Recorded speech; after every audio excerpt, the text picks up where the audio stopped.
ప్రభునందు ప్రియులారా, ప్రభునామమున మీకు వందనములు. ఈరోజు దేవుని యొక్క వాక్య ధ్యానము యాకోబు పత్రిక 3వ అధ్యాయం 9-10 వచనాలు. దీనితో తండ్రి అయిన ప్రభువును స్తుతింతుము, దీనితోనే దేవుని పోలికగా పుట్టిన మనుషులను చెప్పింతుము. ఒక్క నోటి నుండి ఏ ఆశీర్వచనమును శాపవచనమును బయలు వెళ్ళును. నా సహోదరులారా, ఇలాగుండకూడదు. దేవుడి ఈ మాటలు దీవించి ఆశీర్వదించునుగాక.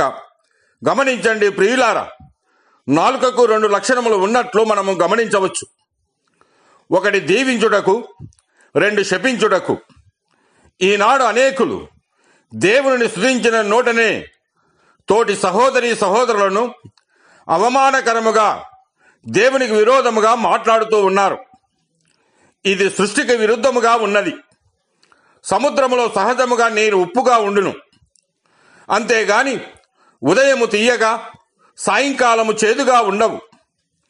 ఆదివారమున ప్రభు దినములోనే ప్రభువుని స్తుతించి గణపరిచి పెద్దగా పాటలు పాడి స్తుతులు సమర్పించుట మంచిదే.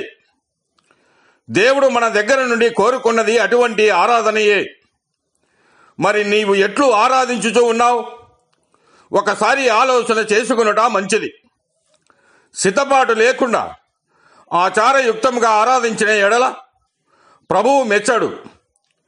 కూడిక అయిపోగానే నీ తోటి సోదరితోనూ సోదరులతోనూ వారిని శపించుట శోచనీయం. 2 గంటల సేపు దేవదూతల వలె కనబడి వెంటనే దయ్యముల వలె ఒకరినొకరు దూషించి వారిని మాట్లాడుట న్యాయమా? ఇది మన నాలుకకు తగునా? ఇది దేవుడు మెచ్చడు కదా. మరి ఎందుకు నీ నాలుకతో దేవుని స్తుతించి దేవుని పోలికగా చేయబడిన తోటి వారిని శపించదవు? ఇది సృష్టి విరుద్ధము, మానవ నైజము.